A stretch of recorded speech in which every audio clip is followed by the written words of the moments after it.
while the world's eyes were locked on warships, while cameras tracked destroyers moving through a narrow 21-mile corridor of contested water, while politicians argued over blockades and diplomats left peace talks empty-handed, Saudi Arabia made a move almost no one noticed.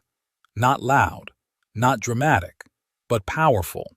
Something quiet, something decades in the making, something that, with a single announcement on a Sunday in April, shifted the entire balance of the most dangerous energy crisis of our time. Not a weapon, not a threat, not a fleet, a pipeline. And the story behind that pipeline, what Saudi Arabia just activated, what it cost them to build, and what it means for every country on Earth that depends on affordable energy, is one of the most strategic moves in modern history. Yet almost no one is talking about it. To understand what Saudi Arabia just did, you have to go back. Because this didn't start with them. It started with Iran. On the 28th of February 2026, the United States and Israel launched coordinated strikes on Iranian targets. The world paused, markets froze, and before the dust even settled, Iran made its move. A move it knew would hurt everyone. It reached for the one lever that could send shockwaves across the entire planet: the Strait of Hormuz. Within hours of the conflict beginning, Iran effectively asserted control over the most critical energy chokepoint on Earth. A narrow corridor of water, just 21 miles at its narrowest, that normally carries nearly 20 million barrels of oil every single day, about 1/5 of global supply, suddenly paralyzed. What used to see around 150 ships passing through each day collapsed almost overnight to just 4 or 5, a drop of close to 97% in a matter of hours. And the world felt it instantly. Oil surged toward $120 a barrel. Gasoline prices in the United States climbed past $4 a gallon.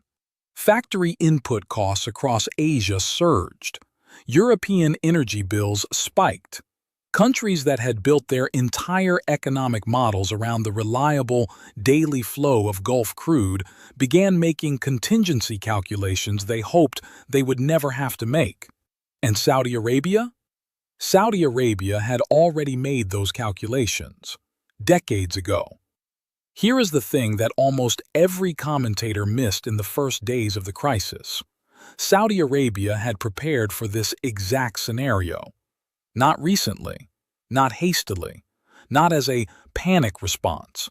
For 45 years. Think about that. The Saudi leadership sitting somewhere in Riyadh in the early 1980s, watching tankers get attacked during the Iran-Iraq War, made a decision.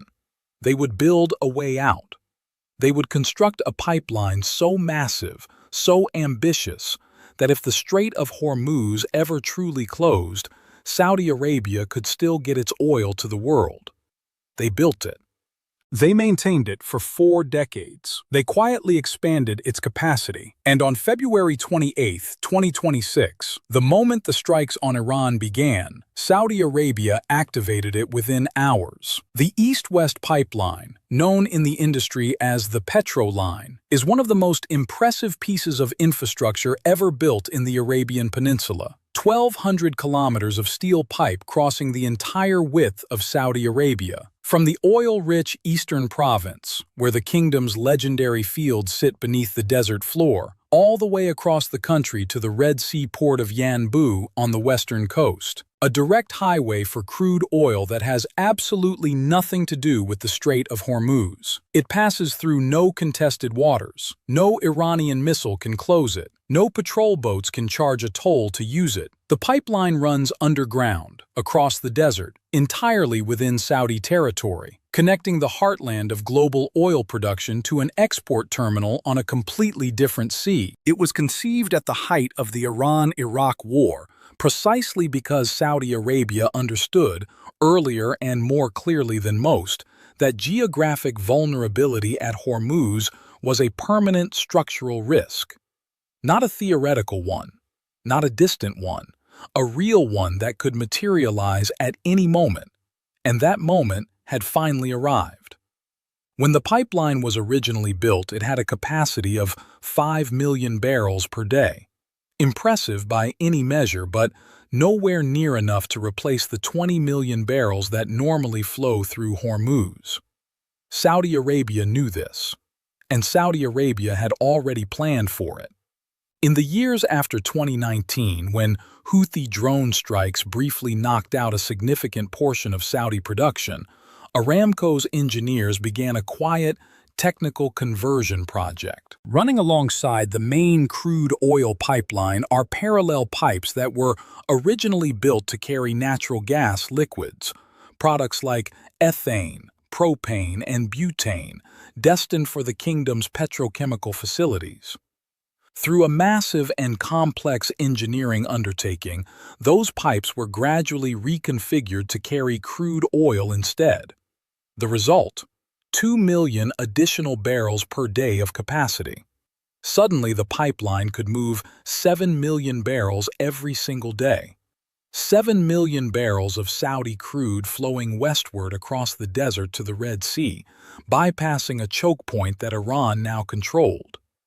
On March 11, 2026, just 11 days after the war began, Saudi Aramco's CEO confirmed the pipeline had been converted to its full emergency capacity. 11 days from crisis to full activation of the most important piece of alternative energy infrastructure on the planet. By late March, crude exports through Yanbu had reached approximately 5 million barrels per day, with the kingdom also exporting somewhere between 700,000 and 900,000 barrels per day of refined products on top of that.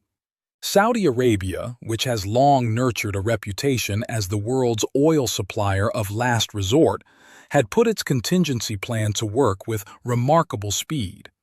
In hindsight, one senior energy executive watching the situation unfold put it simply: the East-West pipeline looked like a genius masterstroke, but then came the counterattack, because Iran was watching, and Iran understood exactly what Saudi Arabia was doing. Every barrel that flowed westward through that pipeline was a barrel that did not need to pass through the Strait of Hormuz. Every cargo that left Yanbu was a direct erosion of the leverage Iran had spent weeks of military action trying to establish. Iran could not allow this to continue unchallenged. In early April, shortly after a fragile 2-week ceasefire between the United States and Iran was announced, Iranian strikes targeted multiple energy-related sites across Saudi Arabia, hitting oil, gas, refining, and electricity infrastructure across Riyadh, the eastern province, and Yanbu industrial city. Among the targets was one of the 11 pumping stations that drive oil through the East-West pipeline. One strike, one facility, and approximately 700,000 barrels per day of Saudi Arabia's bypass capacity was gone. Iran was sending a message as clear as any broadcast statement: we know what you are doing, we know what it costs us, and we will not let you do it uncontested. But Saudi Arabia was not finished. What happened next is the detail that deserves far more attention than it has received. Saudi Arabia's Ministry of Energy confirmed on Sunday, April 12th, that the pipeline had been restored to its full operational capacity of approximately 7 million barrels per day. Full, not partial, not 80%. 7 million barrels per day, back online, within days of the Iranian strike. The rapid restoration was achieved through a coordinated technical response involving pre-positioned spare parts and what multiple industry analysts described as well-rehearsed emergency protocols. Aramco had clearly anticipated this exact scenario. They had stockpiled the components, they had trained the teams, they had run the drills. And when Iran attacked, those preparations meant the damage was measured in days, not weeks or months. The ministry's statement said the speed of recovery reflected the kingdom's operational resilience and crisis management capability. That is understated. Iran attacked one of the most critical pieces of infrastructure on the planet, and Saudi Arabia restored full capacity in under a week. 7 million barrels per day, back online on April 12, 2026, the same day that ceasefire talks were collapsing elsewhere, the same day that oil prices were surging above $100 a barrel, the same day that naval standoffs dominated every headline. While the world was watching the Strait, Saudi Arabia quietly announced its pipeline, attacked, damaged, disrupted, was back at maximum output. Now let us talk about what 7 million barrels per day actually means, because the numbers here are everything. Before this war, the Strait of Hormuz carried approximately 20 million barrels per day of crude oil and refined products. That is the baseline. That is what the world had come to depend on.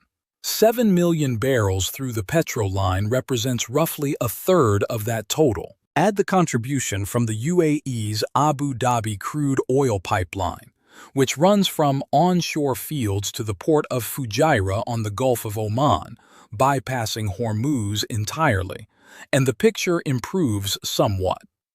The UAE pipeline has a capacity of around 1.5 million barrels per day, and analysts estimated it could be pushed toward 1.8 million under wartime conditions.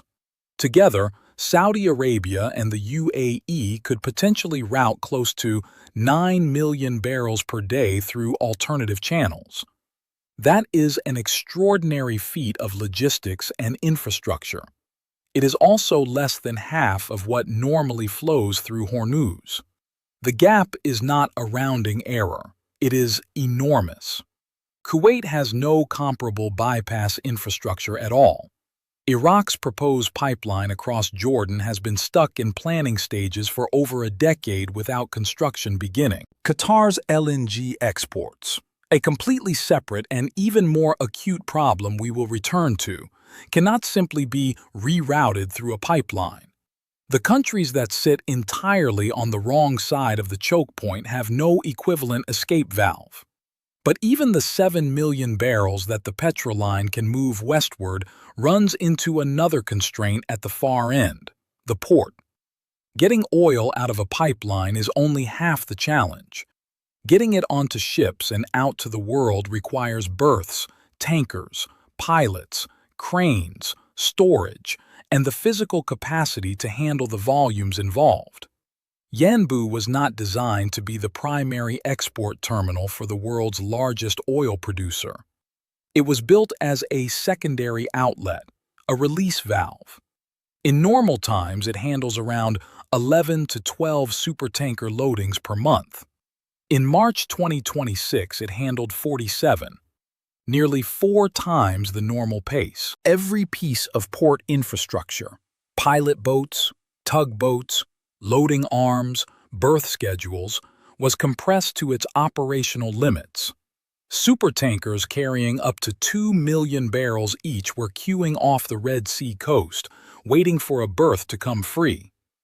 Data from shipping intelligence firms showed that nearly 7 out of 10 arriving vessels experienced significant anchorage delays. The pipeline could push 7 million barrels per day westward. The port could not yet load that much onto ships fast enough. In practice, the actual crude loaded and dispatched in late March was closer to 4.4 million barrels per day. Meaningful, critical, but well below what the pipeline could deliver. The port bottleneck, not the pipeline itself, was the binding constraint. Saudi Arabia knows this. And in the same tradition of long-range strategic thinking that produced the pipeline itself, the kingdom is already working on solutions. Officials are actively examining whether to further expand the capacity of the East-West pipeline, build entirely new export routes, and develop additional terminal capacity along the Red Sea coast. One option under serious discussion is the potential role of NEOM, the vast futuristic development project on the kingdom's Red Sea coast, as a new crude oil export terminal. The crisis is reshaping not just geopolitics, but the physical map of Saudi infrastructure. And beyond port expansions, a far larger and more transformative vision is beginning to take shape. Saudi officials are weighing the construction of new corridors that would permanently connect Gulf oil to markets beyond Iran's reach.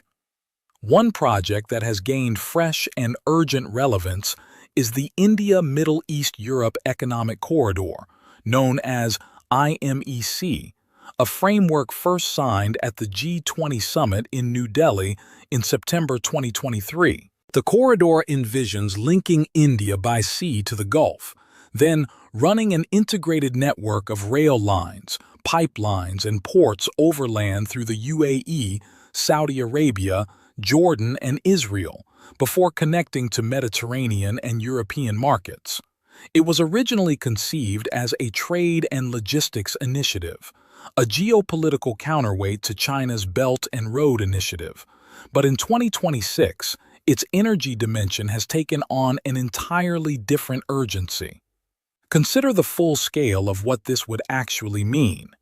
A corridor that could take oil from the Persian Gulf, pipe it westward across Saudi Arabia to the Red Sea, ship it across to Jordanian and Israeli ports, and from there into the Mediterranean and out to Europe, all without a single tanker needing to pass through Iranian-controlled waters. Not just a fix for today's crisis, a permanent rewiring of how global energy reaches its markets. Israeli Prime Minister Netanyahu voiced direct support for exactly this approach, stating that long-term solutions must include rerouting energy pipelines westward across Saudi Arabia to the Red Sea and Mediterranean, arguing that infrastructure solutions are more sustainable than military options. Infrastructure over military action, a striking statement from a government conducting one of the most intense bombing campaigns in recent Middle Eastern history. But the underlying logic is undeniable. You can bomb Iranian missile batteries.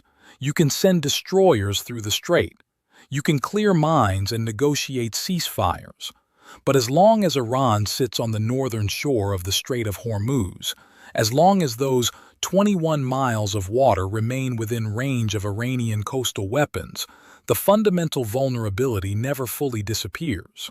The only permanent solution, the only one that removes Iran's leverage entirely, is to make Hormuz less necessary, to build around it, to create alternatives so robust that the strait can be contested, even closed, without triggering a global economic catastrophe.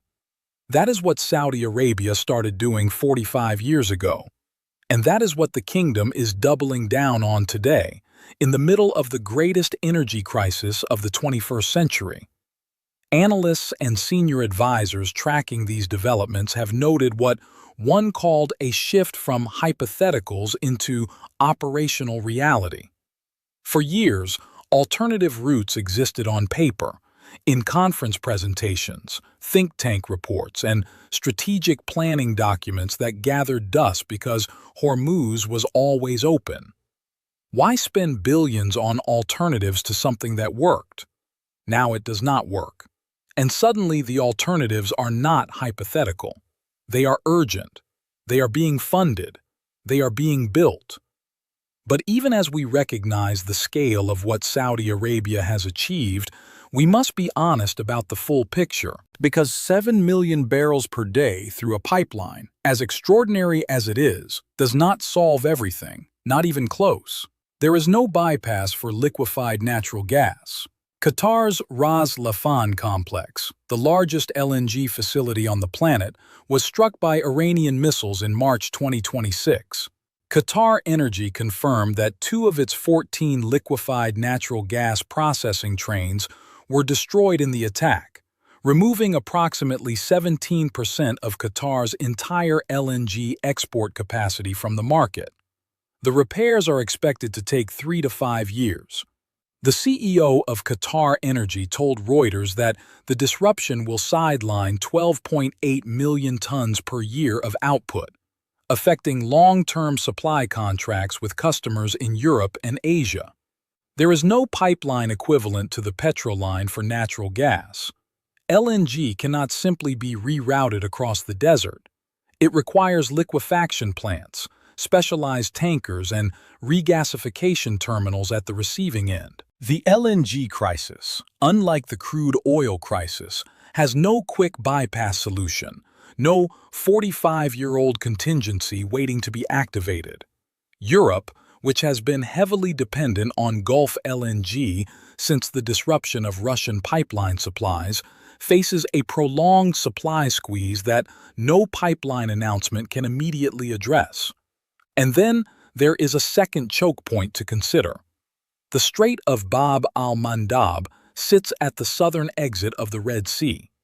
Every supertanker that loads at Yanbu must pass through this passage to reach markets in Asia or Europe. Saudi Arabia's pipeline provides a critical backdoor for its crude exports, but in doing so, it concentrates a significant portion of global oil traffic into a second narrow waterway, one that has its own vulnerabilities. Iran has previously signaled it could open a new front in this strait if the conflict continues to escalate. A pipeline that bypasses one choke point only matters if the oil can safely clear the next one. There is also the broader question of what Saudi Arabia has given up to make this work. The natural gas liquids that were previously flowing through the converted pipelines, the ethane, propane, and butane that feed Saudi Arabia's petrochemical industry, are no longer flowing. That feedstock was central to the kingdom's Vision 2030 strategy, its ambitious plan to diversify the economy beyond oil dependency and build a world-class manufacturing and chemicals sector. Those plans are now subordinated to the immediate crisis. In a very real sense, Saudi Arabia is cannibalizing its long-term economic future to protect its short-term export capacity.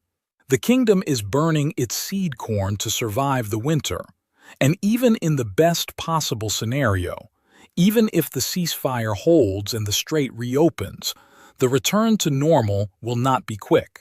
Shipping companies do not simply resume routes the moment someone announces it is safe. The tanker operators whose vessels normally transit Hormuz every day are not sitting at the entrance ready to charge back in.